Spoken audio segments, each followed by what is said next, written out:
আমি একটা কৃষক পরিবার, নিম্নবিত্ত পরিবার থেকে উঠে এসেছি। আমরা তো লোভ লালসার কাছে বিক্রি হয়ে যাই নাই। নিজের ক্যারিয়ারের কি হবে না হবে, আমি লাইফ থাকবো কি থাকবো না, এটা হিসাব করে নিই। আমার পরিবার আমাকে কষ্ট করে পড়িয়েছে। আমার বাবা গ্রামে ছোটখাটো ইউপি সদস্য ছিলেন বিএনপির ফার্স্ট গভর্নমেন্টে 92 পিরিয়ডে। তো ইউপি মেম্বার মানে গ্রামে একটু মাতব্বর লোক আর কি। তো ওই সুবাদে কিছু জায়গা জমি কম পয়সা হলেও ছিল। ইন্টারমিডিয়েট পরে মেডিকেল কোচিং করার জন্য আমাকে জমি বিক্রি করে এককালীন 85,000 টাকা সে হাতে রেখে সেটা মাসে মাসে আমাকে আপনার 6,000 টাকা করে দিয়েছে। বড় ভাই কিছু টাকা দিয়েছে, এইভাবে আমাকে পড়িয়েছে। কারণ যে ছেলে এই তো আর 3-4 বছর পরেই গ্রাজুয়েশন শেষ করে চাকরি করে ফ্যামিলিকে সাপোর্ট দিতে পারবে। তাহলে আমি যখন রাজনীতিতে এসেছি, শেখ হাসিনার মতো এরকম একটা কর্তৃত্ববাদী স্বৈর শাসকের বিরুদ্ধে আন্দোলন করছি, যেখানে আমার বাবা একবার আমাকে হাত ধরে খুব কান্না করে বলেছিলেন যে খালেদা জিয়ার মতো এরকম একজন নেত্রী সাবেক প্রধানমন্ত্রীকে জেলে নিয়ে গেছে, বাবা তুই তো শেষ করে ফেলাইবে, তুই চিন্তা ভাবনা কর। মানে ডাকসু নির্বাচনের পরে যখন আমরা গণভবনে যাই, যে অন্তত মাথা গরম করিস না, ওখানে ডাকছে প্রধানমন্ত্রী, যাও, তারপরে তুমি কি করো সেটা তুমি ডিসিশন করো, কিন্তু এখন যাও। কারণ হচ্ছে তাকে তখন এনএসআই বাড়ি থেকে নিয়ে আসছিল হাইসে করে, যে আপনার ছেলেকে বুঝান, ও কিন্তু শেষ হয়ে যাবে। তো সেখানে আমরা তো নিজের পরিবার, কেরিয়ার, অর্থবিত্তের কথা চিন্তা করি নাই, আন্দোলন করেছি, বিন্দুমাত্র কম্প্রোমাইজ করি নাই।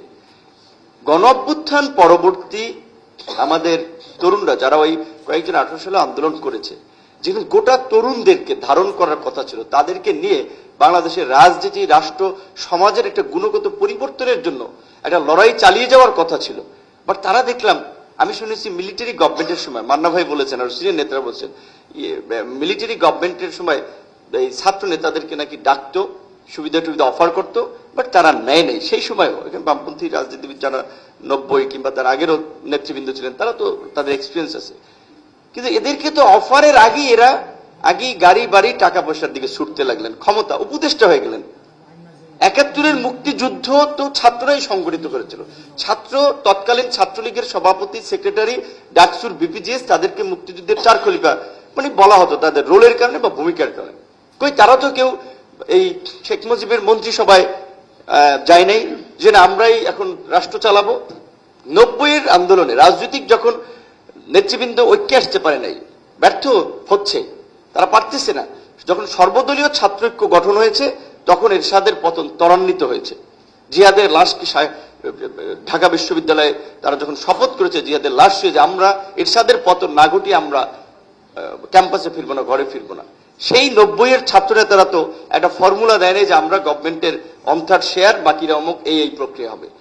ইন্টারিম গভর্নমেন্টের সময় আমরা দেখলাম যে আমাদের গুটি কয়েক ছাত্র নেতা যারা একটু পরিচিত ছিলেন, তারা একটা উপদেষ্টা পরিষদ গঠন করেছেন বিদেশিদের প্রেসক্রিপশনে, রাজনৈতিক কোনো মতামত নেয় নাই। কারণ আমি জানি তারা লিস্টটা তৈরি করে বিভিন্ন নেতৃবৃন্দকে দিয়েছে। আমার কাছে পাঠিয়েছিল, প্রথমে ছিল 10 জন, প্রথম বলেছে 12 জন হবে, তারপরে সেটা বাড়তে বাড়তে এই পর্যায়ে বেড়েছে।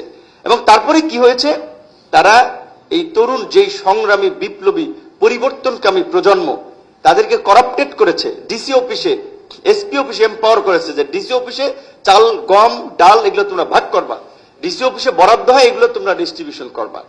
এইভাবে এই প্রতিবাদী সংগ্রামী তরুণ যারা দেশ পুনর্গঠন, যেটা আপনারা 5ই আগস্ট থেকে 8 আগস্ট, একটা রাষ্ট্র মানে কোনো প্রশাসক নাই, নেতৃত্বে কোনো আইন শৃঙ্খলা বাহিনী নাই, রাজনীতিবিদরা নাই, তারপরেও চলেছে, একটা ছিনতাই হয়নি, একটা মার্ডার হয়নি, সুন্দরভাবে চলেছে।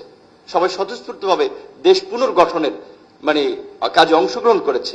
সেই মানুষের স্বপ্ন, আকাঙ্ক্ষাকে ধূলিসাৎ করেছে। টিএসসিতে দেখেছেন একজন বয়স্ক মানুষ, বৃদ্ধ মানুষ, তার অবসরের টাকা নিয়ে গিয়েছেন, কিন্তু তারপরে কি হয়েছে, অল্প কয়েকদিনের মধ্যেই সেই তরুণদের কর্মকাণ্ডের কারণেই কিন্তু মানুষ হতাশ হয়েছে, তাদের থেকে মুখ ফিরিয়ে নিয়েছে। আমি সেই তরুণদেরই অংশ, আমি সেই রাজনীতির একটা পার্ট ছিলাম, কিন্তু আমি যে কোনো পরিস্থিতি একটা সংগঠন, পরে ভিন্ন একটা প্ল্যাটফর্মে পথ চলা, কিন্তু আমরা তো আশাবাদী হয়েছিলাম যে সব তরুণরা মিলে বাংলাদেশের রাজনীতি একটা পরিশুদ্ধ করবো।